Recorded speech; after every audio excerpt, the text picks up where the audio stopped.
ഞാൻ പൈസ മേടിച്ചിട്ടില്ല, എനിക്കൊരു രൂപ കിട്ടിയിട്ടില്ല, ഞാൻ വഴി വേറൊരാളെ പരിചയപ്പെട്ടു എന്നുള്ളൊരു തെറ്റ് മാത്രമേ ഞാൻ ഇതിൽ ചെയ്തിട്ടുള്ളൂ. അതായത്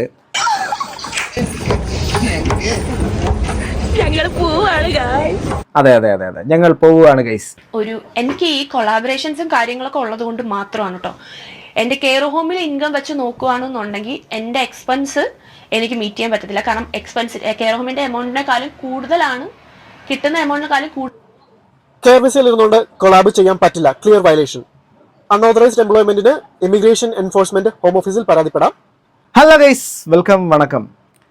മലയാളികൾ എത്ര കിട്ടിയാലും പഠിക്കത്തില്ല. എന്നിട്ട് നമ്മളെക്കുറിച്ച് പറയുന്നത് നമ്മൾ നമ്പർ 1 എന്നാണ്. നമ്പർ 1 ആണോ നമ്പർ 1 അല്ലയോ എന്നുള്ള കാര്യം ഇതിനെക്കുറിച്ച് നിങ്ങൾ തന്നെ ഒന്ന് സ്വയം ആത്മപരിശോധന നടത്തുക. കാരണം ഈ കുറേയധികം പ്രോഡക്റ്റ് പ്രൊമോഷൻ എന്ന് പറഞ്ഞുകൊണ്ട് കണ്ട അൽക്കുലത്ത് സാധനങ്ങളെല്ലാം ഈ മുഖത്ത് പുരട്ടാൻ വേണ്ടിയിട്ട് പറയുന്ന ആൾക്കാർ പറയുന്നത് നിങ്ങൾ പോയി വാങ്ങിക്കും. നിങ്ങളെന്ന് പറഞ്ഞാൽ അങ്ങനെ വാങ്ങുന്നവരെ കുറിച്ചാണ്. ലിങ്ക് തരൂ ചേച്ചി, ഇതെന്താ ചേച്ചി വെളുത്തിരിക്കുന്നത്, ഈ സാധനം ഏതാ ചേച്ചി, ഇതാ അത് ചേച്ചി, ലിങ്ക് തരൂ ചേച്ചി, ഏതാ ചേച്ചി എന്നൊക്കെ പറഞ്ഞിട്ട് ചോദിക്കുന്നവരുണ്ട്. ചേച്ചി കുട്ടി പാസം കൊണ്ട് നടക്കുന്ന കുറേ അധികം ആൾക്കാരുണ്ട്. അതിപ്പോൾ മൈ ബേബി കല്യാണിയുടെ ആണെങ്കിൽ നമ്മൾ സംസാരിച്ചു. അതുപോലെ തന്നെ ഗ്ലാമികയെ കുറിച്ച് പറയുന്നു. അതുപോലെ തന്നെ നമ്മൾ ആലീസ് ക്രിസ്റ്റി, ഇങ്ങനെ കുറേ അധികം ആൾക്കാർ അവർ പറയുന്നത് എന്ത് ചവറും കഴിക്കുന്ന ഒരു സമൂഹം നമുക്കിടയിൽ വാങ്ങി മുഖത്ത് തേക്കുന്ന അസുഖം വരുത്തി ക്യാൻസർ അടക്കം വരുത്താൻ സാധ്യതയുള്ള ആൾക്കാർ. ഓക്കെ, എനിവേ അങ്ങനെ ഒരു സംഭവമുണ്ട്. ഈ അതുപോലെ തന്നെ മറ്റൊരു വിഭാഗമാണ് ഈ വിസ തട്ടിപ്പ് പോലുള്ള കാര്യങ്ങൾ. ഇവിടെ നിന്ന് UK എവിടെയെങ്കിലുമൊക്കെ പോയിട്ട് അവിടെ അങ്ങോട്ടേക്ക് ആൾക്കാരെ കൊണ്ടുവെക്കളയാമെന്നൊക്കെ പറഞ്ഞിട്ട് കുറേ അധികം പ്രൊമോഷൻ മറ്റുള്ള കാര്യങ്ങളൊക്കെ ചെയ്ത് ആൾക്കാരെ പറ്റിക്കുക. എന്നാൽ ഇവരോട് ലാസ്റ്റ് ഇവരുടെ കള്ളി വെളിച്ചത്തായി കഴിഞ്ഞാൽ ഇവർ വന്ന് ന്യായീകരിക്കുന്ന അടക്കം നിങ്ങൾക്ക് എല്ലാവർക്കും സമൂഹത്തിൻ്റെ പാഠമാണ്. ഏറ്റവും കൂടുതൽ ആൾക്കാർ ചതിക്കുഴിയിൽ വീഴുന്നത് ഈ ഇൻസ്റ്റഗ്രാമിൻ്റെ ഇൻഫ്ലുവൻസേഴ്സ് വഴിയാണ്. ഓക്കെ, ഇനി നിങ്ങൾക്കൊരു വീഡിയോ ഞാൻ കാണിച്ചു തരാം. അതിനുശേഷം വ്യക്തവും ക്രിസ്റ്റൽ ക്ലിയർ ആയിട്ട് ഇതുമായിട്ട് ബന്ധപ്പെട്ടുള്ള കാര്യങ്ങൾ ഉടായ്പ് ഒന്നൊന്നായിട്ട് നോക്കാം. നീരജ അമ്മൂസ് എന്നാണ് പുള്ളിക്കാരിയുടെ പേര്. ഞാനും എന്റെ മോളും കൂടി പോണല്ലോ.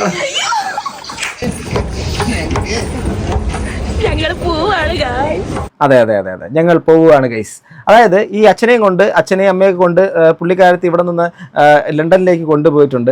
ലണ്ടനിൽ കൊണ്ടുപോയി അച്ഛനമ്മമാരെ കൊണ്ടുപോയി സെറ്റിലാക്കാൻ വേണ്ടിയിട്ട് അത്യാവശ്യം നല്ല പൈസ വേണോ? കമൻറ്റ് ബോക്സിൽ ഒന്ന് കമൻറ്റ് ചെയ്യണം. അങ്ങനെയൊക്കെയാണ് ഞാൻ അറിയുന്നത്. അപ്പം ഒരു അച്ഛനമ്മമാരെയൊക്കെ കൊണ്ട് ലണ്ടനിലേക്ക് പോയി താമസിക്കും. ഇപ്പോൾ വിസിറ്റിംഗ് ആണോ എന്ന് എനിക്കറിയത്തില്ല. ഇനി എന്തായിരുന്നാലും നല്ല പൈസ ആണെന്ന് തോന്നുന്നു. പക്ഷേ എന്താണ് ചില കമൻറ്റുകൾ കണ്ടു. ഇവർ അച്ഛനെയും അമ്മയൊക്കെ ലണ്ടനിലേക്ക് കൊണ്ടുപോയതിൻ്റെ പിന്നിലെന്ത്? ഈ പുള്ളിക്കാരത്തി ചെയ്തേക്കുന്ന ചതി എന്ത്? ഇവർ ബാഡായിട്ട് ഇൻഫ്ലുവൻസ് ചെയ്തുകൊണ്ട് ചെയ്തിരിക്കുന്ന പറ്റിപ്പ് എത്രമാത്രം വളരെ കൊടിയ പറ്റിപ്പാണ് നടത്തിയിരിക്കുന്നത്. ഇതിനകത്ത് ഏകപക്ഷീയമായിട്ട് തന്നെ പറയാൻ വേണ്ടിയിട്ട് പറ്റും. ഇവരുടെ ഭാഗത്ത് 100% മിസ്റ്റേക്ക് ഉണ്ട്. ഇവർ വന്ന് ന്യായീകരിക്കുന്നുണ്ട്. ഇവർ എക്സ്പോസ് ചെയ്തുകൊണ്ട് കുറേ അധികം വീഡിയോ വന്നിട്ടുണ്ട്. ഈ അച്ഛനമ്മമാരെ കുറിച്ചൊന്നും നമുക്ക് ആർക്കും കുറ്റപ്പെടുത്തേണ്ട കാര്യമോ അവരുടെ ഫാമിലിയെ കുറ്റപ്പെടുത്തേണ്ട കാര്യം അവർ ചെയ്ത കാര്യത്തിന് അവർ തന്നെ പറയുന്നുള്ളൂ. പക്ഷേ ഇവർ ഈ ഒരു സംഭവമായിട്ട് ബന്ധപ്പെട്ടാണ് എനിക്ക് അയച്ചിരുന്ന ആൾക്കാരുടെ നോക്കൂ ബ്രോ, ഇവരുടെ ഇപ്പോൾ ലണ്ടനിലേക്ക് ഇവരുടെ ഫാമിലി അടക്കം കൊണ്ടുവരുന്നുണ്ട്. കാരണം ഇത് സമൂഹം അറിഞ്ഞു വരുന്നുണ്ട്. അതുകൊണ്ട് നേരത്തെ വീട്ടുകാരെ ഇവിടെ നിന്ന് മാറ്റുകയാണെന്നുള്ള രീതിയിലാണ്. എനിവേ എന്തായിക്കോട്ടെ, നമുക്ക് ഇവരുടെ വീഡിയോയിലേക്ക് കിടക്കാം. ഈ പുള്ളിക്കാരത്തി എക്സ്പോസ് ചെയ്തുകൊണ്ട് കുറച്ചധികം വീഡിയോസ് ഇൻസ്റ്റാഗ്രാമിനകത്ത് വന്നിട്ടുണ്ട്. അത് കാണാം. ഈ പുള്ളിക്കാരത്തി ചെയ്തേക്കുന്ന ചീറ്റിങ്ങിനെ കുറിച്ച് കുറച്ചധികം വീഡിയോ ചെയ്തേക്കുന്ന ഒരു ഇൻഫ്ലുവൻസർ ഉണ്ട്. അദ്ദേഹത്തിന്റെ വീഡിയോ നമുക്ക് ആദ്യം കണ്ടു നോക്കാം. UK പ്രശസ്തമായ കുറെ ഇൻഫ്ലുവൻസേഴ്സ് ഇപ്പം എനിക്കെതിരെ വീഡിയോ ഇട്ട, ഓഫ് കോഴ്സ് ഞാനൊരു 300K ഇൻസ്റ്റാഗ്രാമിൽ ഫോളോവേഴ്സ് ഉള്ള ഒരു വ്യക്തിയാണ്. ഈ പുള്ളിക്കാരത്തി ഒരു നാണവും മാനില്ലാതെ വന്ന് ഒരു ഉളുപ്പും ഇല്ലാതെ വന്നിരുന്നുകൊണ്ട് ന്യായീകരിക്കുകയാണ് സെൽഫായിട്ട്. കാരണം എന്തോ വിസ തട്ടിപ്പ് നടത്തിയിട്ട് അതിനെ വന്നിരുന്ന് ന്യായീകരിച്ച് മെഴുകുകയാണ്. എന്നിട്ട് അവസാനം പറയുന്നത് ഞാനല്ലല്ലോ ചെയ്തത്, ഞാൻ ഇടതലക്കാരി മാത്രമാണല്ലോ, ആ കമ്പനിക്കാരല്ലേ പറ്റിച്ചതെന്ന് പറഞ്ഞ് കുറേ അധികം ആൾക്കാർ പറ്റിക്കപ്പെട്ടു. എന്നിട്ട് അവർ വന്നിട്ട് ന്യായീകരിക്കുകയാണ്. അവർ എന്തായാലും സേഫായിട്ട് അടിപൊളിയായിട്ട് അവരുടെ ഇൻസ്റ്റാഗ്രാമിൻ്റെ അകത്ത് യൂട്യൂബിൻ്റെ അകത്തൊക്കെ നിറഞ്ഞു നിൽക്കുകയാണ്. എന്നിട്ട് ഞാൻ എന്ത് ചെയ്തു എന്നൊക്കെ അത് കാണാം. അവരുടെ ആ ഒരു വർത്തമാനം ധാർഷ്ട്യം ഈ പുള്ളിക്കാരൻ പറഞ്ഞ ആദ്യം കേൾക്കാം. വീഡിയോ ഇട്ട അവർക്ക് കുറച്ച് റീച്ച് ആകാനും ഇത് റീച്ച് കിട്ടാൻ വേണ്ടി തന്നെ ചെയ്യുന്ന വീഡിയോ ആണെന്ന് വെച്ചോളൂ. പെട്ടെന്ന് വിനു വിജോന്റെ സഹോദരനാണെന്ന് തോന്നിപ്പോയി കേട്ടോ. കാരണം അല്ല, വിനു വിജോന്റെ ഒരു ഫേസ് കട്ട് പുള്ളിക്കാരന്. ചില ആൾക്കാർ എന്നെ വിളിച്ചിട്ട് ചോദിക്കുക, എനിക്ക് നീരജോട് എന്താണ് പ്രശ്നം, അല്ലെങ്കിൽ ഈ ബാധിക്കപ്പെട്ട ആളുമായിട്ട് ഞാൻ എന്തെങ്കിലും പേഴ്സണൽ റിലേറ്റഡ് ആണോ, എന്തിനാണ് നിങ്ങൾ ഈ ബിസിനസ് വീഡിയോ ചെയ്യുന്നതിൻ്റെ ഇടയ്ക്ക് ഈ ഒരു വീഡിയോ ചെയ്യുന്നതെന്ന്. ഒരു മനുഷ്യൻ വിശപ്പ് താങ്ങാൻ വയ്യാതെ ഒരാളെ വിളിച്ചു. ഫോൺ എടുത്തയാൾ ആ നിസ്സഹായനായ മനുഷ്യന്റെ ആ നിസ്സഹായാവസ്ഥ മുതലെടുത്ത് ആ ഫോൺ കോൾ റെക്കോർഡ് ചെയ്ത് അത് എഡിറ്റ് ചെയ്ത് സ്വയം ജസ്റ്റിഫൈ ചെയ്യാൻ വേണ്ടി സോഷ്യൽ മീഡിയയുടെ മുമ്പിൽ തുറന്ന് കാണിച്ചതാണ് എനിക്ക് ശരിക്കും ട്രിഗർ ആയത്. ആ മനുഷ്യൻ ആരാണെന്നോ എന്താണെന്നോ പേരോ മതമോ അല്ലെങ്കിൽ സ്ഥലമോ സംസാരിക്കുന്ന ഭാഷയോ ഒന്നും എനിക്കറിയത്തില്ല. എൻ്റെ കൺമുമ്പിൽ വിശക്കുന്ന ഒരു നിസ്സഹായനായ മനുഷ്യനെയാണ് കണ്ടത്. ഇനി നമുക്ക് ഒരു വീഡിയോ കൂടെ കാണാം. അത് മാത്രമല്ല, ഇനിയിപ്പോ അങ്ങനെ ഒരു ഇൻഫ്ലുവൻസേഴ്സ് വീഡിയോ ഇട്ടാൽ പോലും അതിനെതിരെ ഞാൻ പ്രതികരിക്കും, കേസ് കൊടുക്കും. UK റൂള് വെച്ചിട്ട് ഇങ്ങനൊരു ഒരു വ്യക്തിത്വത്തെ ഒരു നല്ല നിലപാടിലല്ലാതെ ഈ ഒരു വിശക്കുന്നവന്റെ കൂടെ നിന്നതിന്റെ പേരില് ലീഗലോ ഇല്ലീഗലോ അതല്ല ഇനി എന്റെ തല തന്നെ പോകേണ്ടി വന്നെന്ന് പറഞ്ഞാലും ഞാൻ പിന്നോട്ട് പോവില്ല. ഈ ഒരു ന്യായമായ കാര്യത്തിന് വേണ്ടി എൻ്റെ കൂടെ നിൽക്കുന്നവർക്ക് എല്ലാവർക്കും എൻ്റെ നന്ദി. അതായത് അവരുടെ ഭാഗത്തു നിന്ന് പോയ മിസ്റ്റേക്കിനെ മറ്റൊരാൾ വിമർശിച്ചുകൊണ്ട് അവരുടെ പൊള്ളയായ കാര്യങ്ങൾ സമൂഹത്തിന്റെ മുമ്പിലേക്ക് തുറന്നു കാണിക്കാൻ വേണ്ടി ശ്രമിക്കുന്ന സമയത്ത് കേസ് കൊടുക്കുമെന്ന് പറഞ്ഞു. അപ്പം നിങ്ങൾ എൻ്റെ പേരിലും കൂടെ കൊണ്ട് കേസ് കൊടുക്കും കേട്ടോ. കാരണം ഇങ്ങനെയുള്ള തട്ടിപ്പ് കാണിച്ചിട്ടുണ്ടെങ്കിൽ പബ്ലിക് ഇടപെടും, സംസാരിക്കും. അതിന് ധാർഷ്ട്യം കാണിക്കുന്നോ? നിങ്ങൾ കാണിച്ചിട്ടുള്ള ഉടായ്പിനെ പബ്ലിക്കിന്റെ മുമ്പിലേക്ക് ആൾക്കാർ ചോദിച്ചിട്ട് കുറേ അധികം ആൾക്കാർ അഫക്റ്റഡ് ആയിട്ട് നിങ്ങൾ ആ കമ്പനിക്കാരെ മാത്രം കുറ്റപ്പെടുത്തിക്കൊണ്ട് എന്നിട്ട് ന്യായീകരിച്ചുകൊണ്ട് സ്വയം എഴുതിക്കൊണ്ട് സംസാരിക്കാൻ നിങ്ങൾക്ക് നാണോ ഉളുപ്പുമില്ലേ? നിങ്ങളോട് അങ്ങോട്ടാ ചോദിക്കേണ്ടത്. നിങ്ങൾക്ക് പേരിലാണ് കേസ് കൊടുക്കേണ്ടത് ആൾക്കാർ. നീരജ ഇട്ട പുതിയ വീഡിയോ ഞാൻ കണ്ടു. താൻ കാശു വാങ്ങിയില്ല, അതുകൊണ്ട് തന്നെ മേലൊരു കുറ്റമില്ല എന്നാണ് അദ്ദേഹം അതിൽ സ്ഥാപിക്കാൻ ശ്രമിക്കുന്നത്. ഇന്ത്യയിലെ നിയമം അനുസരിച്ച് ക്യാഷ് വാങ്ങി എന്തെങ്കിലും ഒരു ഫ്രോഡ് നടന്നാലേ അവിടെ കുറ്റമുള്ളൂ. പക്ഷെ ഇവിടെ അങ്ങനെയല്ല. ആ വീഡിയോയിൽ അദ്ദേഹത്തിന് അറിവില്ലാണ്ട് കുറച്ച് തെറ്റ് പറ്റിപ്പോയി എന്ന് പറയുന്നുണ്ട്. ആ വീഡിയോയിൽ അദ്ദേഹം സ്വയം ചെയ്തു എന്ന് പറയുന്ന പല കാര്യങ്ങളും UK ലോ അനുസരിച്ച് കുറ്റകരമാണ്. ആ ഒഫൻസസ് എന്താണെന്നും ആ ഒഫൻസസുകൾ എവിടെ പരാതിപ്പെടണമെന്നും ഞാൻ ഇവിടെ പറയാൻ പോവുകയാണ്. UK വിസയ്ക്ക് ക്യാഷ് കൊടുക്കുന്ന കാര്യം അദ്ദേഹത്തിന് അറിയാമായിരുന്നു. അത് സസ്പെക്ടഡ് വിസ ഫ്രോഡ് ആണ്. അത് ഹോം ഓഫീസിന്റെ UK ഇമിഗ്രേഷൻ ആൻഡ് വിസ ഡിപ്പാർട്ട്മെന്റിൽ പരാതിപ്പെടണം. സസ്പെക്ടഡ് ഹ്യൂമൻ ട്രാഫിക്കിംഗ് അത് നാഷണൽ ക്രൈം ഏജൻസിക്കും, modern day slavery national crime agency and modern day slavery help ലൈനിലും, തെറ്റായിട്ടുള്ള ജോബ് അഡ്വർടൈസ്മെന്റ് കൊടുത്തതിന് ഓഫ് കോമിലും, തെറ്റായിട്ടുള്ള ഒരു ജോബ് അഡ്വർടൈസ്മെന്റ് സോഷ്യൽ മീഡിയക്കൂടെ നൽകി അദ്ദേഹത്തിന്റെ ഫോളോവേഴ്സിനെ കബളിപ്പിച്ചതിന്, അതായത് കൺസ്യൂമർ ഡിസെപ്ഷന് അഡ്വർടൈസ്മെന്റ് സ്റ്റാൻഡേർഡ് അതോറിറ്റി ASAയിലും പരാതി കൊടുക്കാം. ഇനി സസ്പെക്ടഡ് ഫിനാൻഷ്യൽ ഫ്രോഡിന് action fraud department, city of London police, അവിടെയും പരാതി നൽകാം. ഇനി ഈ ഒരു വീഡിയോ കണ്ടു നോക്കിയേ. മാസം എനിക്ക് ഈ കൊളാബറേഷൻസും കാര്യങ്ങളൊക്കെ ഉള്ളത് കൊണ്ട് മാത്രമാണ് കേട്ടോ. എൻ്റെ കെയർ ഹോമിൽ ഇൻകം വെച്ച് നോക്കുകയാണെന്നുണ്ടെങ്കിൽ എൻ്റെ എക്സ്പെൻസ് എനിക്ക് മീറ്റ് ചെയ്യാൻ പറ്റത്തില്ല. കാരണം കെയർ ഹോമിൻ്റെ എമൗണ്ടിനെക്കാളും കൂടുതലാണ്, കിട്ടുന്ന എമൗണ്ടിനെക്കാളും KBCയിൽ ഇരുന്നുകൊണ്ട് കൊളാബ് ചെയ്യാൻ പറ്റില്ല. Clear violation. അൺഓതറൈസ്ഡ് എംപ്ലോയ്മെന്റിന് ഇമിഗ്രേഷൻ എൻഫോഴ്സ്മെന്റ് ഹോം ഓഫീസിൽ പരാതിപ്പെടാം. ഇവിടുത്തെ കൊളാബിന്റെ പൈസ നാട്ടിലെ അക്കൗണ്ടിൽ വാങ്ങിയിട്ടുണ്ടെങ്കിൽ HMRC ടാക്സിവേഷൻ ഹോട്ട് ലൈനിലും വേൾഡ് വൈഡ് ഇൻകം ഡിപ്പാർട്ട്മെന്റിലും നമുക്ക് പരാതിപ്പെടാൻ പറ്റും. എൻ്റെ ഫോളോവേഴ്സ് ഇനി എൻ്റെ കണ്ണിലേക്ക് നോക്കൂ. എൻ്റെ ബോഡി ലാംഗ്വേജ് നിങ്ങൾ ശ്രദ്ധിച്ചോ? എൻ്റെ കണ്ണുകൾ പതറുന്നില്ല, എൻ്റെ ശ്വാസം ഇടറുന്നില്ല, എൻ്റെ തല ആടുന്നില്ല. ഞാൻ വീണ്ടും പറയുന്നു, ഈ ബാധിക്കപ്പെട്ടവരുടെ കൂടെ തല പോയാലും ഞാൻ കാണും. Well done ബ്രോയ്, well done. Okay, അപ്പം ഇതിനകത്ത് ഇപ്പം നിങ്ങൾക്ക് മനസ്സിലാക്കേണ്ടത് ഈ പുള്ളിക്കാരത്തി ഹ്യൂമൻ ട്രാഫിക്കിംഗ്, അതുപോലെ തന്നെ എന്താണ് ഒരു തെറ്റായ ഒരു വിസ ആൾക്കാർക്ക് ജോബ് വാഗ്ദാനം ചെയ്തുകൊണ്ട് അതിന് പറ്റിപ്പിക്കുന്ന രീതിയിൽ എന്ന് വെച്ചാൽ ഞാനിപ്പോൾ ഒന്ന് ഇൻസ്റ്റഗ്രാമിൽ ഹായ് ഗൈസ്, നിങ്ങളുണ്ടല്ലോ, നിങ്ങൾക്ക് അബ്രോഡോ UAയിലോ അല്ലെങ്കിൽ മറ്റുള്ള ഏതെങ്കിലും സ്ഥലത്തേക്ക് പഠിക്കാൻ താല്പര്യമുണ്ട് ഗൈസ്, അങ്ങനെ താല്പര്യമുണ്ട് ഗൈസ്, നിങ്ങൾക്ക് ഒരു കാര്യം ഞാൻ പറഞ്ഞുതരാം. ഇപ്പോൾ നിങ്ങൾ നോക്കൂ, ഒരു മാസത്തേക്ക് 2.5 ലക്ഷം രൂപ ശമ്പളം കിട്ടുന്ന ജോബിലേക്ക് ഞാൻ നിങ്ങൾ വിട്ടേക്കാണ്, കാണുമക്കളെ കാണ്. ഞാൻ റൂട്ട് മാറിപ്പോകുന്നു. എനിവേ, കാണുമക്കളെ കാണുന്നൊക്കെ പറഞ്ഞുകൊണ്ട് നിങ്ങളെ അങ്ങനെ പറഞ്ഞ് ഞാൻ നിങ്ങളുടെ മുമ്പിലേക്ക് പ്രൊമോട്ട് ചെയ്ത് ഒരു 5-6 പേര് ഇവിടെ UK-ലോ USA-ലോ റഷ്യയിലോ ഒക്കെ കയറി അങ്ങ് പോയതിന് ശേഷം അവിടെ പെട്ടു. അതല്ല, പോകാനും പറ്റിയില്ല, വിസയും കിട്ടിയിട്ടില്ല, ഓഫർ ലെറ്റർ കിട്ടിയില്ല, ഇമിഗ്രേഷൻ ഒന്നും നടന്നിട്ടില്ല, നിങ്ങളുടെ പൈസ പോയി. അപ്പം നിങ്ങൾ എൻ്റെ അടുത്തൊന്ന് ചോദിക്കുകയാണ്, എടോ താൻ പറഞ്ഞിട്ടല്ലയോടോ നമ്മൾ അങ്ങോട്ട് പോയത്? അപ്പോൾ ഞാൻ വന്നതിന് ഞാൻ പറഞ്ഞു, ഞാനൊരു വീഡിയോ ഇട്ടു, ഞാൻ ആ വീഡിയോ കിട്ടപ്പോൾ നിങ്ങൾ എന്തിനു കണ്ടു വാങ്ങി, അതിന് ഞാൻ എന്ത് ചെയ്യണം? ഇവിടെ ഒരു മാസം ചിലവാക്കുന്നതിന് 2.5 കോടി രൂപ വേണം അല്ലേ പച്ചാളം എന്ന് പറയുന്നത് പോലെ ഇവരെല്ലാവരും അങ്ങോട്ട് കൈമലർത്തും. ഈ ബ്യൂട്ടി പ്രോഡക്റ്റ് വാരി തേക്കുന്നവർക്ക് കിഡ്നി അടിച്ചു പോയി ക്യാൻസറും വരും. അതുപോലെ തന്നെ മറ്റ് സംഭവങ്ങൾ, ഇതുപോലുള്ള സംഭവങ്ങൾ പൈസ കൊടുക്കുന്നതിന് പോക്കറ്റും കാലിയാവും പോയി കഴിഞ്ഞാൽ ഇവരുടെ വായിൽ നിന്നുള്ള തെറിയും കേൾക്കണം. എന്നിട്ടോ നിങ്ങളുടെ പേര് ഞാൻ കേസ് കൊടുക്കും എന്ന് പറഞ്ഞിട്ടുള്ള ഭീഷണിപ്പെടുത്തലും എന്ത് വാട് ചെയ്ത്. എന്നിട്ടോ ലാസ്റ്റ് എല്ലാം രാമാൻ ഇവിടെ നിന്ന് നാടും വിടും. മനസ്സിലാക്കണം, അത്രമാത്രം ഉടായ്പകളാണ് നടക്കുന്നത് ഗൈസ്. ഇനി ആ പുള്ളിക്കാരത്തിലെ നല്ല രീതിയിലുള്ള വെളുപ്പിക്കൽ വീഡിയോ കൂടെ നമുക്കൊന്ന് കാണാം.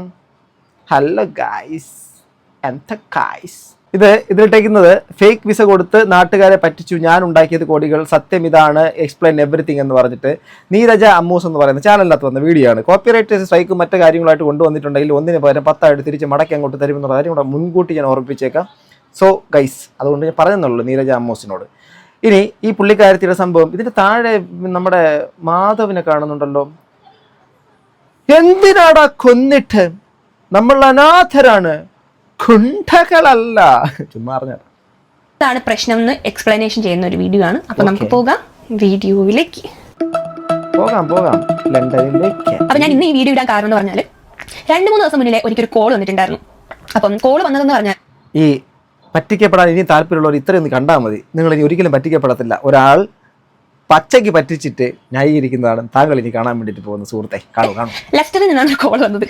ലെസ്റ്ററിന് കോൾ വന്ന പയ്യൻ എന്നോട് പറഞ്ഞത്, ആളെ മനസ്സിലായോ, എൻ്റെ പേര് ഇങ്ങനെയാണ്, നാട്ടിൽ നിന്ന് COS ഫേക്കായിട്ട് ബാൻ കിട്ടിയ കുട്ടിയുടെ ഭർത്താവാണ് ഞാൻ ഇവിടെ ഇപ്പം വലിയ കഷ്ടപ്പാടിലാണ് ജീവിക്കുന്നത്, എനിക്ക് റെന്റ് അടയ്ക്കാനും കോളേജ് ഫീസ് അടയ്ക്കാനും നീരജ് എനിക്ക് കുറച്ച് കാശ് തരണം എന്ന് പറഞ്ഞിട്ടുണ്ടായിരുന്നു.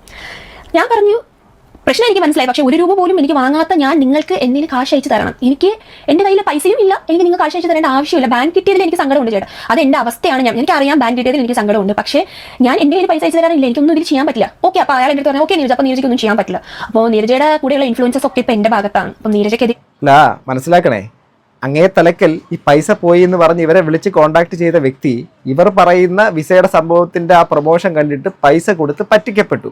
എന്നിട്ട് എന്തോ ഒരു ബാൻ അടക്കം എന്തോ കിട്ടുകയും എന്തൊക്കെ കാര്യങ്ങൾ ഇവരുടെ ഇത് കാരണം സംഭവിച്ചാണ്, ഇവരുടെ ഇൻഫ്ലുവൻസ് കാരണം ചെന്ന് പറ്റിപ്പോയ ആളാണ് ഈ നിസ്സഹായ അവസ്ഥയിൽ വിളിക്കുന്നത്. അതാണ് അദ്ദേഹം നേരത്തെ പറഞ്ഞത്, വിശക്കുന്നവനുള്ള ഒരാൾ അങ്ങോട്ട് വിളിക്കുകയും വിളിച്ച് കോളിന് റെക്കോർഡാക്കി വീഡിയോ റെക്കോർഡാക്കി ആ സാധനത്തിന് അയാളെ പരിഹസിക്കുകയും ചെയ്ത ആളാണ് ഇദ്ദേഹം. മനസ്സിലായോ? ഞാനൊരു വീഡിയോ എൻ്റെ അവസ്ഥയ്ക്ക് കാരണം നീരജാണെന്ന് പറഞ്ഞൊരു വീഡിയോ ഇടുന്നതിൽ നീരജയ്ക്ക് പ്രശ്നമൊന്നും ഇല്ലല്ലോ എന്നോട് ചോദിച്ചു. അപ്പം ഞാൻ പറഞ്ഞു ചേട്ടാ അത് ചേട്ടൻ്റെ ഇഷ്ടം, ഇൻഫ്ലുവൻസേഴ്സ് ചേട്ടൻ്റെ കൂടെയാണോ അല്ലയോ ഓക്കെ എനിക്ക് ഫൈൻ. നാട്ടിൽ ഈ COS കിട്ടിയ 8 കാൻഡിഡേറ്റ്സിൻ്റെയും പൈസ പോയിട്ടുണ്ട്. ഈ 8 കാൻഡിഡേറ്റ്സും ഈ പറയുന്ന കമ്പനിയുടെ പേരിലും ഈ പൈസ പറ്റിച്ചുകൊണ്ട് പോയ ആൾക്കാരുടെ പേരിലും കൊടുത്തേക്കുന്ന FIR-ന്റെ കോപ്പി ഞാൻ ഇവിടെ കൊടുത്തേക്കാം. ഇതിൽ നീരജ എന്നുള്ളൊരു പേര് ഇതിലില്ല. FIR-ന്റെ കോപ്പി ഇവിടെ ഇല്ലല്ലോ. എവിടെ? എൻ്റെ കണ്ണിൽ എന്തെങ്കിലും കുറച്ച് കുഴപ്പമുണ്ട്, കാണുന്നില്ല. ഞാനാണ് പൈസ വാങ്ങി പറ്റിച്ചതെങ്കിൽ, അല്ലെങ്കിൽ എൻ്റെ പൈസയാണ് അവർ എനിക്കാണ് പൈസ തന്നിട്ടുണ്ടെങ്കിൽ, അല്ലെങ്കിൽ ഞാനാണ് ഇതിൻ്റെ ഇടയിൽ ഉണ്ടെങ്കിൽ അതിൽ ആ FIR-ൽ എൻ്റെ പേര് വരണ്ടേ? എൻ്റെ പേര് അതിലില്ല. FIR-ന്റെ കോപ്പി ഞാൻ കൊടുത്തേക്കാം. അപ്പം FIR-ൽ എൻ്റെ പേരില്ല. അപ്പം ഞാൻ പൈസ മേടിച്ചിട്ടില്ല, എനിക്ക് 1 രൂപ കിട്ടിയിട്ടില്ല, ഞാൻ വഴി വേറൊരാൾ പരിചയപ്പെട്ടു എന്നുള്ളൊരു തെറ്റ് മാത്രമേ ഞാൻ ഇതിൽ ചെയ്തിട്ടുള്ളൂ. അതായത് ഒരാൾ കൊല്ലാൻ വേണ്ടിയിട്ട് തീരുമാനം എടുക്കുന്നതിന് മുമ്പ് മറ്റൊരാളെന്ന് പറഞ്ഞു, എടാ ഒരു കാര്യം, എടാ സംഭവം എന്ന് പറയുമ്പോൾ മറ്റവൻ ശരിക്കും പറഞ്ഞാൽ നിന്റെ ഏറ്റവും വേണ്ടപ്പെട്ട ഒരാളുമായിട്ട് ചെറിയൊരു സെറ്റപ്പ് ഇങ്ങോട്ട് ആൽഫിയൊക്കെ ഉണ്ട്. അവനിങ്ങനെ ജീവിച്ചിരിക്കുന്നിടത്തോളം കാലം നിനക്ക് നേരാൻ വേണം ജീവിക്കാൻ പറ്റത്തില്ല. ഇനി എന്ത് വേണമെന്ന് വെച്ചാൽ നീ ചെയ്യും. അപ്പോൾ അവൻ ചോദിക്കും എന്തോ ചെയ്യണ്ടേ? അവൻ ജീവിച്ചിരിക്കാൻ പാടില്ല എന്നുള്ള കാര്യം, അതാണ് നിനക്ക് ജീവിക്കാൻ സേഫ് എന്നുള്ള രീതിയിൽ പറയുമ്പോഴേക്കും അപ്പോൾ കൊന്നു കളയാല്ലേ, കൊല്ലുന്നതാണ് നിനക്ക് സേഫ് എന്ന് പറഞ്ഞ് ഇതെല്ലാ ഉപദേശങ്ങളെല്ലാം കൊടുത്ത് മറ്റവൻ പോയി കൊന്നിട്ട് വന്നു.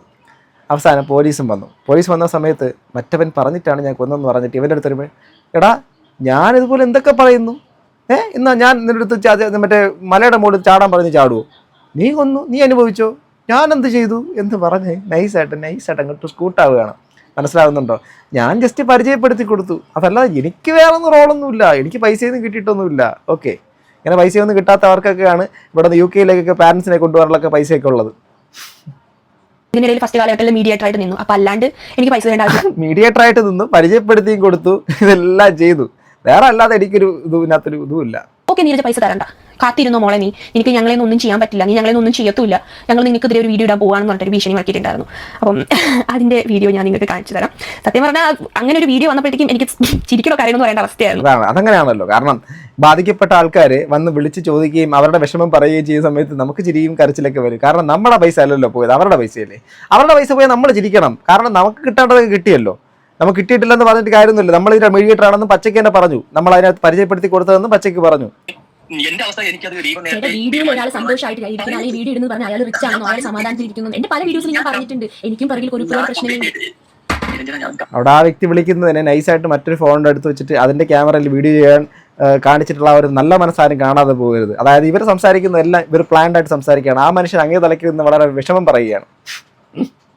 അവർക്ക് ഡയറക്റ്റ് ആയിട്ട് കോൺടാക്ട് ചെയ്യുന്ന രീതിയിലാണ് സ്റ്റാറ്റസ് ഇടുന്നത്. അപ്പം ഈ ഒരു പുള്ളിക്കാരൻ എന്നെ കോൺടാക്ട് ചെയ്തിട്ട് പറഞ്ഞു അവരുടെ കയ്യിൽ 8-10 കാൻഡിഡേറ്റ്സ് ഉണ്ട്, അവർക്ക് മൊത്തത്തിൽ ഞങ്ങൾ ഇങ്ങനെ എടുക്കുവാണ്, അവർ ഈ 8-10 കാൻഡിഡേറ്റ്സും COS എടുത്ത് കൊടുക്കാൻ പറ്റുമോ എന്ന് എന്നോട് ചോദിച്ചായിരുന്നു. അപ്പോൾ ഞാൻ നേരെ ഓപ്പോസിറ്റ് ഇരിക്കുന്ന ആ പയ്യനോട് ചോദിച്ചു, എൻ്റെ ഫ്രണ്ടിനോട് ചോദിച്ചു, ഇങ്ങനെ ഒരു സംഭവം ഉണ്ട്, പറ്റുമോ? ഓക്കെ ഗൈസ്, ഇത് നിങ്ങൾ UK-യിൽ നിന്ന് ഇവരെ പറ്റിക്കപ്പെട്ടിട്ടുള്ള ആൾക്കാരാണെങ്കിൽ നിങ്ങൾ നിയമപരമായിട്ട് പോയിട്ട് നീതി വാങ്ങാനുള്ള ശ്രമം നടത്തുക കേട്ടോ. ഇനി ആർക്കും ഇത് അബദ്ധങ്ങൾ പറ്റാതിരിക്കട്ടെ. ഇവരെ ന്യായീകരിക്കുകയാണ്, ഇവരുടെ ഭാഗം ശരിയാണെന്ന് പറഞ്ഞു, അങ്ങനെയാണെങ്കിൽ അതും പുറത്തു വരട്ടെ. നീരജ പറയുന്നതനുസരിച്ച് നീരജയുടെ ഒരു ഭാഗത്ത് തെറ്റേ ഇല്ല എങ്കിൽ നീരജ പൊതു ലെവലിൽ പബ്ലിക്കായിട്ടൊന്ന് ആ ഒരു കാര്യം തെളിയിച്ച് നീരജയും ഇതാവട്ടെ. അല്ലാതെ എന്താ പറയാൻ, അവർ ന്യായീകരിച്ചിട്ട് അവരങ്ങനെയല്ല ഇങ്ങനെയല്ല എന്ന് പറയുന്നത് ഞാനിവിടെ. എനിവേ, ഇതിൻ്റെ കമൻറ്റ് ബോക്സ് നോക്കാം. ഇപ്പോഴും വിശ്വസിക്കാൻ പറ്റുന്നില്ല, നിങ്ങളുടെ ഭാഗത്തും തെറ്റുണ്ട് ഷുവർ. എന്ന് കമൻറ്റ് ബോക്സിൽ പറയുന്നു. നിങ്ങളുടെ ഒരു യൂട്യൂബ് വീഡിയോ ഒരുപാട് പേരുടെ ജീവിതം തകർത്തിട്ടുണ്ടെങ്കിൽ അതിന് നിങ്ങൾക്ക് ഉത്തരവാദിത്തമില്ല എന്ന് പറയുന്ന അർത്ഥമില്ല. കാശ് കിട്ടുമെന്ന് കരുതി എന്ത് പ്രൊമോഷൻ എടുത്തിട്ടുള്ള UK ഉള്ള പല യൂട്യൂബർമാർക്ക് സംഭവിച്ചിട്ടുള്ള ഒന്ന് മാത്രമാണ് നിങ്ങൾക്ക് സംഭവിച്ചിട്ടുള്ളത്. അതിൽ അല്പം മനസ്താപം നല്ലതാണ് എന്ന് പറയുന്നു. എന്തും സഹിക്കാം, നീ ഇൻഫ്ലുവൻസർ ആണെന്ന് മാത്രം പറയില്ല, ഉടായിപ്പമ്മായി അത്രമാത്രം എന്ന് കമൻറ്റാണ്. ഞാനൊന്നും അല്ല പറയുന്നത്, അവരുടെ comment box. Don't worry guys, I complaint through my contacts and mail to UK police. Contacts and mail okay UK police. The result will soon to her. Okay, അങ്ങനെ പറയുന്നു. ആൾക്കാർ കമൻറ്റ് കൊടുത്തു, അല്ല കംപ്ലൈൻറ്റ് കൊടുത്തു പറയുന്നു. ഈ പറ്റിച്ച കാശ് കൊണ്ടാണോ ഫാമിലി അവിടെ കൊണ്ടുപോയി എല്ലാവരും അടിച്ചു പൊളിക്കുന്നത്? Please report to home office about her details and this big crime. നിങ്ങൾ പറയുന്ന കാര്യങ്ങൾ 5 വയസ്സായ കുട്ടി പോലും വിശ്വസിക്കില്ല. കാരണമുണ്ട്, പരസ്യം കൊടുത്തത് നിങ്ങളാണ്. രണ്ടാമത്, നിങ്ങൾക്ക് നിങ്ങളുടെ ഫ്രണ്ടിൻ്റെ പേരോ അയാളുടെ കമ്പനിയുടെ പേരോ പറയാനോ ധൈര്യമില്ല. പിന്നെ പൊതുവേ വിസ തട്ടിപ്പുകളുടെ അടവ് എന്തെന്ന് വെച്ചാൽ ഒരാൾ വേറെ ഒരാൾക്ക് കൊടുത്തു, അയാളോട് ചോദിച്ചാൽ അയാൾ പറയും വേറെ ഒരാൾക്ക് കൊടുത്തു എന്ന് ഒറ്റ കാര്യമേ ഉള്ളൂ. നിങ്ങളുടെ ഫ്രണ്ടിൻ്റെ കൂമ്പിനിട്ട് 4 ലീ കൊടുത്താൽ തത്ത പറയും പോലെ പറയും നിങ്ങളും ഇതിൽ പങ്കുപറ്റിയിട്ടുണ്ട്, അത് ഉറപ്പാണ്. ചേടാ വോയിസ് ക്ലിപ്സ് കുറേ അധികം. എൻ്റെ മോളെ, നീ കമ്മീഷൻ കിട്ടിയെങ്കിൽ അത് കിട്ടി തെറ്റ് മാപ്പ് പറയുക, പിന്നെ കിടന്ന് മെഴുകരുതെന്ന് ആൾക്കാർ പറയുന്നു. എനിവേ, എന്തായിരുന്നാലും ഈ പുള്ളിക്കാരത്തി പറയുന്നു, ഈ പുള്ളിക്കാരത്തിക്ക് 10 പൈസ കിട്ടിയിട്ടുമില്ല, പുള്ളിക്കാരത്തി ജസ്റ്റ് ഇടപെടുത്തി കൊടുത്തേ ഉള്ളൂ, വേറെ ആൾക്കാരാണ് അതിൻ്റെ പിന്നിലെന്നാണ് ഈ പുള്ളിക്കാരത്തി പറയുന്നത്. എനിവേ, ഇതിനകത്ത് ഇടപെട്ടുള്ള ആൾക്കാർക്കും അത് തമ്മിലായിട്ട് ബന്ധപ്പെട്ട ആൾക്കാർക്കൊക്കെ മാത്രമേ ഇത് പറയാൻ പറ്റുള്ളൂ. ഇതിൽ തട്ടിപ്പിനിരയായിട്ടുള്ള ആൾക്കാർ വല്ലതും ഉണ്ടെങ്കിൽ നിങ്ങൾക്ക് വേണമെങ്കിൽ അതിൻ്റെ ഡീറ്റെയിൽസ് വല്ലതും ഉണ്ടെങ്കിൽ എന്നെപ്പോലുള്ള ആൾക്കാർക്ക് തരാൻ താല്പര്യമുണ്ടെങ്കിൽ നിങ്ങൾക്ക് തരാൻ പറ്റുവാണെങ്കിൽ നമ്മൾ അതിനെക്കുറിച്ച് വിശദവും വ്യക്തമായിട്ട് നിങ്ങളുടെ ജെന്യൂനിറ്റി പ്രൂവ് ചെയ്യണമെന്നുണ്ടെങ്കിൽ തീർച്ചയായിട്ടും വീഡിയോ ചെയ്യാം. കാരണം ഇതുപോലെ ഒരുപാട് സുഹൃത്തുക്കൾ നമ്മുടെ പരിചയത്തിലുള്ള പല കൂട്ടുകാരും ഇതുപോലെ പെട്ടുപോയിട്ടുണ്ട്, ലൈഫ് പോയിട്ടുണ്ട്. വീടും കുടുംബവും പ്രമാണം കൊണ്ട് പണയം വെച്ച് കൊടുത്ത പൈസ പോയതിന് ശേഷം സൂയിസൈഡ് ചെയ്തിട്ടുള്ള കേസുകൾ നിലനിൽക്കുന്നുണ്ട്. വിദേശ രാജ്യങ്ങളിൽ പോയി കഴിഞ്ഞാൽ അക്കരെ പോയാൽ കരപറ്റാമെന്ന് പറഞ്ഞുകൊണ്ട് നാടും വീടും വിട്ടുപോയിട്ട് പ്രവാസ ജീവിതത്തിലേക്ക് പോകാൻ താല്പര്യപ്പെട്ട് നിൽക്കുന്ന പാവങ്ങളെ പച്ചയ്ക്ക് പറ്റിച്ചിട്ട് അതിനെ വെച്ചുകൊണ്ട് വീട്ടുകാരെയും നാട്ടുകാരെയൊക്കെ കുടുംബത്തിനെ എല്ലാം കൊണ്ടുപോയി അർമാദിച്ച് ജീവിച്ചിട്ട് ആ പറ്റിപ്പ് പൈസ വാങ്ങിയതിന് ശേഷം അതിൽ ബലം പറ്റിയതിന് ശേഷം അവസാനം ഞാനൊന്നും അറിഞ്ഞില്ല രാമനാരായണൻ, നിങ്ങൾ എന്നുള്ള വ്യക്തി ഇതിനകത്ത് വ്യക്തമായി ഇതിനകത്തുണ്ട്. കാരണം നിങ്ങൾ തന്നെ പറയുന്നു, ഞാൻ പരിചയപ്പെടുത്തി കൊടുത്തു ആ വ്യക്തികൾക്ക് നിങ്ങൾ അറിയത്തില്ലായിരുന്നെങ്കിൽ ഓക്കെ, ആ വ്യക്തികൾ നിങ്ങളിലൂടെയാണ് അവരിലേക്ക് എത്തിയത്. അപ്പോൾ പിന്നെ നിങ്ങൾ കാരണക്കാരനല്ലാതെ എങ്ങനെയാവും? ഒരു ക്രൈം നടക്കുന്ന സമയത്ത് ഒരു തീവ്രവാദി ഒരു സ്ഥലത്ത് നിന്ന് ജസ്റ്റ് ഒരു വ്യക്തി അറിഞ്ഞിട്ടുകൂടി ഉണ്ടാവത്തില്ല. ഇയാൾ ഒരു തീവ്രവാദി എന്നൊരു അറിയത്തില്ല, അയാൾ ഒരു എന്നെ അന്ന് അപ്പുറത്താക്കി തരുമെന്ന് പറഞ്ഞ് വണ്ടിയിൽ കൊണ്ടാക്കി ഏതൊരു സിനിമയ്ക്ക് സലീം കുമാർ കൊണ്ടുപോയി ചേട്ടാ എന്നെ അപ്പുറത്താക്കി തരും. അപ്പം പിന്നെന്താ വാന്ന് പറഞ്ഞിട്ട് സന്തോഷം ഇന്നത്തെ ദിവസം നല്ലത് ചെയ്യാമെന്ന് പറഞ്ഞിട്ട് കൊണ്ടുപോയിട്ട് അവസാനം എന്താ സംഭവിച്ചത്? പോലീസ് സ്റ്റേഷൻ്റെ അകത്തോണ്ട് ബോംബ് എറിയുന്നു. അപ്പോൾ എന്താ സംഭവിക്കുക? ഈ കൊണ്ടുപോയവനെ പിടിക്കത്തില്ലേ, അവൻ തീവ്രവാദി എന്നുള്ള വിചാരിക്കത്തില്ലേ? അതുകൊണ്ട് നിങ്ങളുടെ ഭാഗമാണ് ശരിയെങ്കിൽ അത് തെളിയട്ടെ. അതല്ല ബാക്കിയുള്ളവരുടെ ഭാഗത്താണ് തെറ്റ്, അവർ നിങ്ങൾ കാരണം പറ്റിക്കപ്പെട്ടിട്ടുണ്ടെങ്കിൽ മാതൃകാപരമായ ശിക്ഷ കിട്ടണം. അത് കാണണം സമൂഹം. ഇനിയെങ്കിലും പറ്റിക്കപ്പെടാതിരിക്കാൻ മലയാളികളുടെ അടുത്ത് പറഞ്ഞിട്ട് കാര്യമൊന്നുമില്ല. എപ്പോഴും പറയും നമ്പർ 1 ആണ്. എന്ത് നമ്പർ 1 ആണെന്ന് ആ പാജി പറഞ്ഞപ്പോൾ അന്ന് സത്യം പറഞ്ഞാൽ ഇത്രത്തോളം ഡെപ്ത് ഉണ്ടെന്ന് വിചാരിച്ചില്ല. 100% എഡ്യൂക്കേഷൻ സാറെന്നാ കണ്ണാടി പോയിട്ട് നോക്കിയിട്ട് നമ്മൾ ചോദിക്കണം നമ്മളോട്. പറ്റിക്കപ്പെടുന്നതിൽ എലുപട പോയിരുന്നാലും മലയാളിയുണ്ട്, പറ്റിക്കുന്നതിനകത്ത് മലയാളിയുണ്ട്. അതാണ് ഏറ്റവും വലിയ രസം. കണ്ടില്ലേ ഗൈസ്? നിങ്ങളുടെ അഭിപ്രായം താഴെ കമന്റ് ബോക്സിൽ രേഖപ്പെടുത്താം. എന്താണ് നീരജ അമ്മൂസിനെ കുറിച്ച് നിങ്ങളുടെ അഭിപ്രായം താഴെ കമന്റ് ബോക്സിൽ രേഖപ്പെടുത്തും. മാന്യമായിട്ട് കേട്ടോ, മോശമായിട്ടൊന്നും പറയണ്ട. പിന്നെ ബാധിക്കപ്പെട്ടിട്ടുള്ള ആൾക്കാരുണ്ടെങ്കിൽ നിങ്ങൾ താഴെ കമന്റ് ബോക്സിൽ കമന്റ് ചെയ്യും. ഞാൻ ആ കമന്റ് പിൻ ചെയ്ത് വയ്ക്കാം. അടുത്തൊരു വീഡിയോ ഗൈസ്, ബൈ.